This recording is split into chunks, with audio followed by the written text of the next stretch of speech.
Good, happy Sunday evening.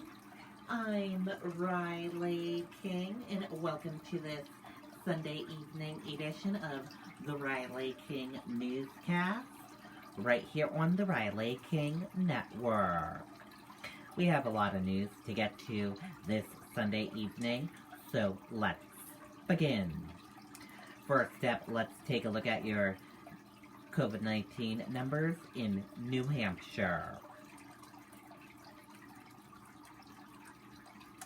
And here is a look at those COVID-19 numbers in New Hampshire. There are 76,861 number of people in New Hampshire have tested positive for COVID-19. And there are 1,814 number of deaths from COVID-19 in New Hampshire. And there are 88 current number of hospitalizations for COVID-19 in New Hampshire.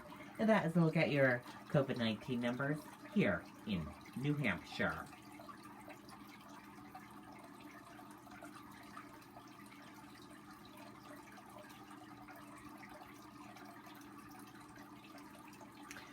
Three more deaths related to COVID-19 announced in New Hampshire. Active cases continue to fall. Currently, 2,062 active cases in the state. 3 more New Hampshire residents have died of COVID-19, state health officials reported Sunday, as the number of current cases continue to fall. And today was day 2 of the big vaccination event that is happening at New Hampshire Motor Speedway.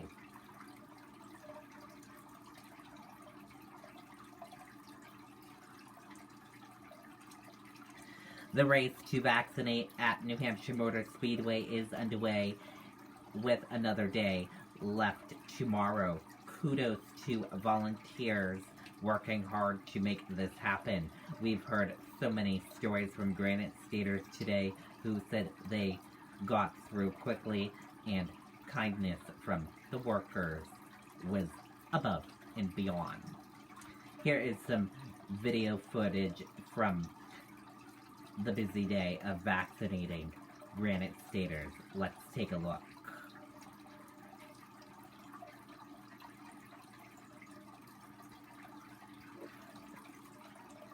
And here's a look at some footage.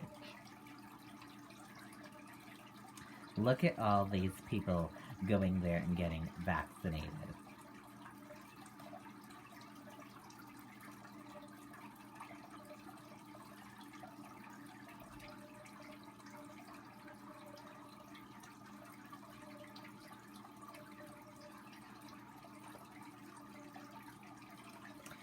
Wow, a lot of people getting vaccinated on day 2.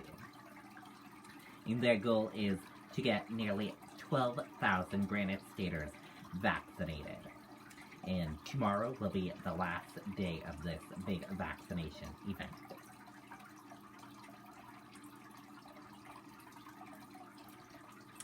Man pronounced dead after fire at Nashua home, officials say. Let's take a listen to that video from WR News 9.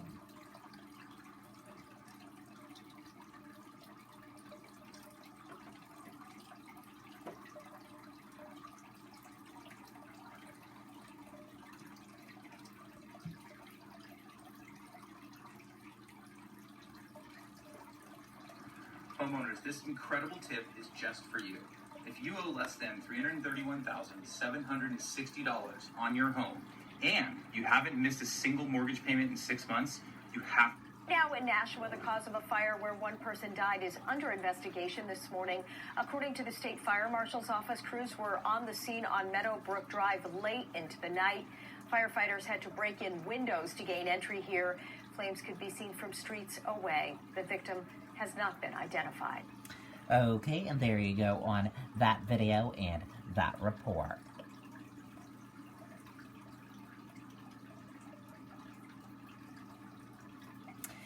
Merrimack parents celebrate high school seniors through Adopt a Senior.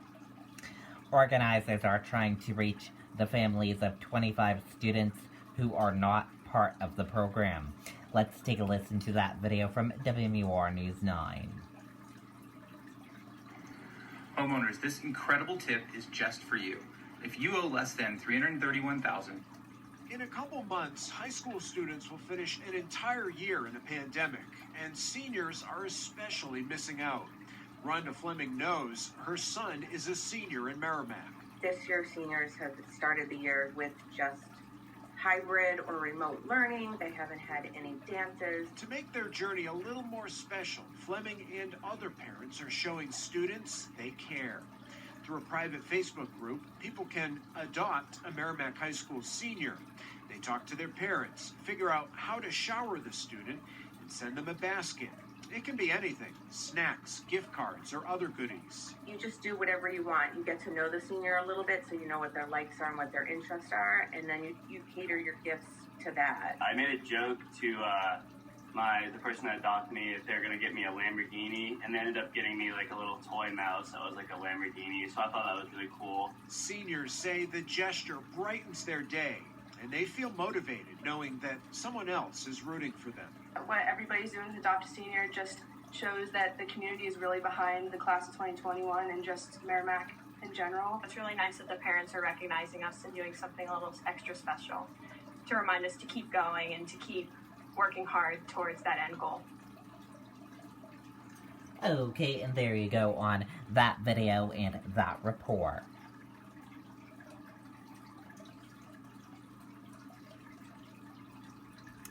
Firefighters respond to 3-alarm fire in Keene. Let's take a listen to that video from WMUR News 9. homeowners, this incredible tip is just for you.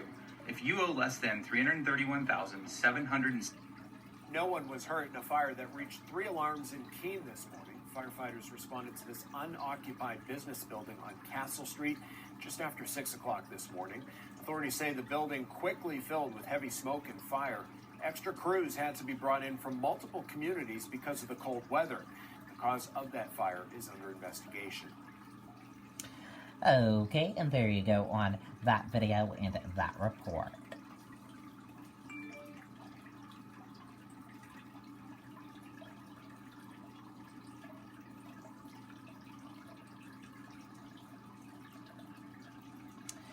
Senate passes $1.9 trillion COVID-19 relief package.